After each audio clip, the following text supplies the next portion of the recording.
Hello everyone, শিক্ষাকোণ YouTube চ্যানেলের আরো একটি নতুন ভিডিওতে সকলকে স্বাগত। আজকে আমাদের আলোচ্য বিষয় কোয়ালিটি অফ গুড টিচার, একজন আদর্শ শিক্ষকের গুণাবলী। আদর্শ শিক্ষকের গুণাবলী। শিক্ষা হলো একটি গতিশীল প্রক্রিয়া। এর মোট 4টি উপাদান রয়েছে: শিক্ষার্থী, শিক্ষক, পাঠ্যক্রম ও শিক্ষালয়। শিক্ষক হলো এই উপাদানগুলির মধ্যে একটি সক্রিয়।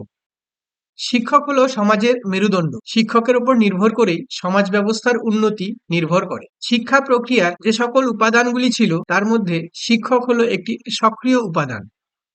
সমগ্র শিক্ষা ব্যবস্থা শিক্ষকের দ্বারাই পরিচালিত হয়। শিক্ষকের সামর্থ্য, পেশাগত দক্ষতা, মানসিকতা, আন্তরিকতার উপর নির্ভর করেই শিক্ষা প্রক্রিয়ার সাফল্য নির্ভর করে। তবে প্রাচীনকালে শিক্ষা ব্যবস্থা ছিল শিক্ষক কেন্দ্রিক।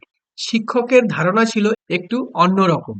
প্রাচীনকালে শিক্ষা ব্যবস্থা ছিল সম্পূর্ণরূপে শিক্ষক কেন্দ্রিক। শিক্ষক ছিলেন জ্ঞানদাতা এবং শিক্ষার্থীরা তার কাছ থেকে বিভিন্ন তত্ত্বগত জ্ঞান আহরণ করত।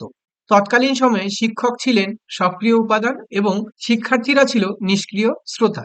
তবে বিবর্তনের মধ্য দিয়ে শিক্ষা ব্যবস্থার ধারণার পরিবর্তন হয়ে আধুনিক শিক্ষা ব্যবস্থায় রূপান্তরিত হয়েছে, যেখানে শিশু কেন্দ্রিক শিক্ষা বা শিক্ষার্থীর উপর নির্ভর করে শিক্ষা ব্যবস্থা গঠিত।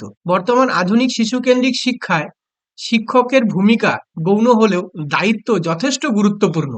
আধুনিক শিক্ষা ব্যবস্থায় শিক্ষক হবেন বন্ধু, সহায়ক এবং পথপ্রদর্শক।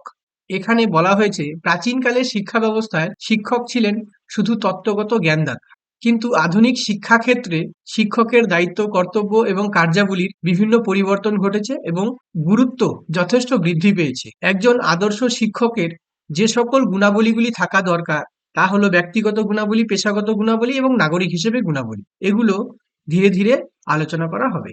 ব্যক্তিগত গুণাবলী। একজন আদর্শ শিক্ষকের যে সকল ব্যক্তিগত গুণাবলীগুলি থাকা দরকার সেগুলি হলো: সুব্যক্তিত্বের অধিকারী। একজন আদর্শ শিক্ষক হবেন অবশ্যই সুব্যক্তিত্বের অধিকারী। তার আচার আচরণের মধ্য দিয়ে ব্যক্তিত্বের প্রকাশ ঘটবে। সেই ব্যক্তিত্বের মাধুর্যে সমগ্র শিক্ষার্থী ও সমাজ আকৃষ্ট হবে। তিনি হবেন আদর্শ চরিত্রের অধিকারী। এখানে চরিত্র বলতে শিক্ষকের সকল দিকের বৈশিষ্ট্যের কথা বলা হয়েছে। ফলে শিক্ষার্থীরাও সুব্যক্তিত্বের অধিকারী হয়ে ওঠার সুযোগ পাবে। দায়িত্বশীল। একজন আদর্শ শিক্ষকের একটি ব্যক্তিগত গুণাবলী হলো দায়িত্বশীলতা। তিনি দায়িত্বের সঙ্গে সকল কাজ করবেন যা শিক্ষার্থীদের মনের ওপর গভীর রেখাপাত করবে। এখানে শিক্ষক সর্বদা দায়িত্বশীল থাকবেন এবং দায়িত্ব সহকারে শিক্ষার্থীদের পঠন পাঠন থেকে শুরু করে অন্যান্য পরিষেবা দিয়ে থাকবেন। ধৈর্যশীল। একজন আদর্শ শিক্ষক অবশ্যই ধৈর্যশীল হবেন। তিনি যে কোনো কাজ খুব ধীর স্থির এবং চিন্তা ভাবনার মধ্য দিয়ে করবে। এই ধৈর্যশীলতা শিক্ষার্থীদের আরো আগ্রহী ও উৎসাহী করে তুলবে। সুবিবেচক। একজন আদর্শ শিক্ষকের অন্যতম গুণাবলী হবে সুবিবেচক। তিনি যে কোনো কাজ ঠান্ডা মাথায় ধীর স্থির ভাবে সুবিবেচনার মাধ্যমে করবেন। জ্ঞান পিপাসু। একজন আদর্শ শিক্ষক অবশ্যই জ্ঞান পিপাসু হবেন। তিনি সারা জীবন নতুন নতুন জ্ঞান এবং অভিজ্ঞতা অর্জন ও অনুসন্ধানের জন্য সচেষ্ট হবেন, যা শিক্ষার্থীদের আরো উৎসাহিত করতে সাহায্য করে। একজন আদর্শ শিক্ষক নতুন নতুন জ্ঞান এবং অভিজ্ঞতা অন্বেষণের জন্য সারা জীবন বিভিন্ন বিষয়গুলিকে চর্চা করবেন। নিয়মানুবর্তিতা। একজন আদর্শ শিক্ষক তার প্রতিটি কাজে নিয়মানুবর্তিতার পরিচয় দেবে, অর্থাৎ বিদ্যালয়ে আসা, ক্লাস নেওয়া, শিক্ষার্থীদের বিভিন্ন কাজগুলি সময় মতো করে দেওয়া। এই সকল নিয়মানুবর্তিতাগুলির মাধ্যমে শিক্ষার্থীরা অনুপ্রাণিত হবে এবং ভবিষ্যৎ জীবনে শিক্ষার্থীরা শৃঙ্খল ও নিয়ম মেনে চলবে। নিরপেক্ষতা। একজন আদর্শ শিক্ষক অবশ্যই নিরপেক্ষ আচার আচরণ করবেন। তিনি পক্ষপাত শূন্য হয়ে শিক্ষার্থীদের বিভিন্ন বিষয়গুলি দেখাশোনা করে থাকবেন। এছাড়াও শিক্ষার্থী, শ্রেণীকক্ষ বা বিশেষ কোনো মতাদর্শের উপর পক্ষপাতিত্ব করবেন না। Teacher should be impartial. পেশাগত গুণাবলী। আদর্শ শিক্ষকের যে সকল পেশাগত গুণাবলী থাকা বাঞ্ছনীয় সেগুলি হলো: বিষয়বস্তুর প্রতি জ্ঞান। একজন আদর্শ শিক্ষকের শিক্ষণীয় বিষয়ে গভীর জ্ঞান থাকা প্রয়োজন। শিক্ষকতা পেশায় সাফল্য লাভের জন্য প্রতিনিয়ত বিষয়বস্তু ভিত্তিক চর্চা নিয়মিত করতে হবে। মনোবিদ্যার জ্ঞান। মনোবিদ্যা হলো শিক্ষা বিজ্ঞানের একটি প্রায়োগিক শাখা, আর মনোবিদ্যার একটি অংশ হলো শিশু মনস্তত্ত্ব। শিশুকে সঠিকভাবে শিক্ষাদান করার জন্য প্রতিটি শিক্ষককে শিশু মনোবিজ্ঞান বা শিশু মনস্তত্ত্বের জ্ঞান থাকা বাঞ্ছনীয়। শিক্ষণ পদ্ধতির জ্ঞান। প্রাচীনকালের শিক্ষা ব্যবস্থায় শিক্ষণ পদ্ধতি ছিল ভিন্নধর্মী, কিন্তু আধুনিক শিশুকেন্দ্রিক শিক্ষায় শিক্ষক আদর্শ শিক্ষণ পদ্ধতির মাধ্যমেই শিক্ষার্থীদের কাছে বিভিন্ন বিষয়বস্তু উপস্থাপন করে এবং পৌঁছে দেয়। এখানে বলা হয়েছে, বর্তমান আধুনিক শিশুকেন্দ্রিক শিক্ষায় যে মনোবৈজ্ঞানিক পদ্ধতিগুলি ব্যবহার করা হয়, একজন আদর্শ শিক্ষকের সেই শিক্ষণ পদ্ধতি সম্পর্কে সমস্ত জ্ঞান থাকা প্রয়োজন।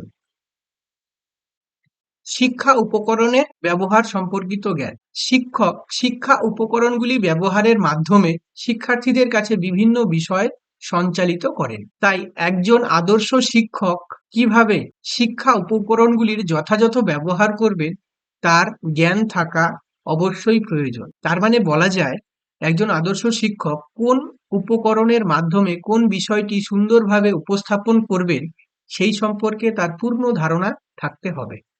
মূল্যায়ন সম্পর্কিত জ্ঞান। শিক্ষার্থীদের শিক্ষা গ্রহণের পর অগ্রগতি যাচাইয়ের জন্য প্রয়োজন মূল্যায়ন। এই মূল্যায়নের কাজ করে থাকেন শিক্ষক। তাই একজন আদর্শ শিক্ষকের মূল্যায়ন সম্পর্কিত সমস্ত জ্ঞান থাকা প্রয়োজন। মূল্যায়ন পদ্ধতির প্রয়োগ ও রচনা করা সম্পর্কে আদর্শ শিক্ষকের সমস্ত বিষয়ে অভিজ্ঞতা থাকা বাঞ্ছনীয়। বিদ্যালয় পরিচালনার জ্ঞান। বিদ্যালয়ের আদর্শ পরিবেশ শিক্ষার্থীদের জ্ঞান অর্জনে উৎসাহিত করে। তাই বিদ্যালয়ের আদর্শ পরিবেশ রচনা করা এবং পরিচালনা করা যথেষ্ট প্রয়োজনীয়। সুতরাং একজন শিক্ষকের এই বিদ্যালয় পরিচালনা এবং আদর্শ শিক্ষা পরিবেশ রচনা করার দক্ষতা থাকা ভীষণ প্রয়োজন। সহপাঠ্যক্রমিক কার্যাবলী পরিচালনা। সহপাঠ্যক্রমিক কার্যাবলী এমন এক ধরনের কর্মসূচি যা শিক্ষার্থীদের মানসিক বিকাশের পাশাপাশি দৈহিক, সামাজিক, নৈতিক, প্রাক্ষবিক ইত্যাদি দিকের বিকাশ ঘটায়। একজন আদর্শ শিক্ষকের জানা দরকার এই সকল কার্যাবলীর যথার্থ প্রয়োগ এবং শিক্ষার্থীদের সক্রিয় অংশগ্রহণ কিভাবে করানো যায় সেই দক্ষতাগুলি থাকা দরকার। নাগরিক হিসেবে গুণাবলী। একজন আদর্শ শিক্ষকের নাগরিক হিসেবে যে সকল গুণাবলী থাকা দরকার। রাষ্ট্রের প্রতি আনুগত্য। একজন আদর্শ শিক্ষক সবসময় রাষ্ট্রের প্রতি আনুগত্য প্রদর্শন করবেন। সমগ্র রাষ্ট্রের উন্নয়ন ও অগ্রগতির দিকে লক্ষ্য রেখে তার সমস্ত দায়-দায়িত্ব পালন করবেন। অর্থাৎ একজন শিক্ষক রাষ্ট্রের প্রতি তার যে দায়বদ্ধতা রয়েছে তিনি সঠিকভাবে সেগুলো পালন করবেন। সমাজসেবী। একজন আদর্শ শিক্ষক অবশ্যই সমাজসেবী হবেন। বিভিন্ন সামাজিক দায়-দায়িত্বগুলো পালন করা তার কর্তব্য। তিনি শিক্ষার্থীদের মধ্যে সেবামূলক মনোভাব গঠনের মাধ্যমে সেবামূলক বিভিন্ন কর্মসূচিতে অংশগ্রহণে উৎসাহিত করে তুলবে, যার ফলে শিশুরা পরবর্তীকালে সমাজসেবী মনোভাবাপন্ন হয়ে ওঠে। নাগরিকের দায়িত্ব সম্পর্কে সচেতনতা। একজন আদর্শ শিক্ষক শুধু নিজেই সুনাগরিক হবেন এটা নয়, তিনি শিক্ষার্থীদেরও উপযুক্ত নাগরিক গড়ে তোলার বিষয়ে যথেষ্ট প্রয়াসী হবেন। এছাড়াও সমাজে অবস্থিত অন্যান্য সদস্যদেরও সচেতন করবেন নাগরিক দায়িত্ব সম্পর্কে। Thank you and keep watching.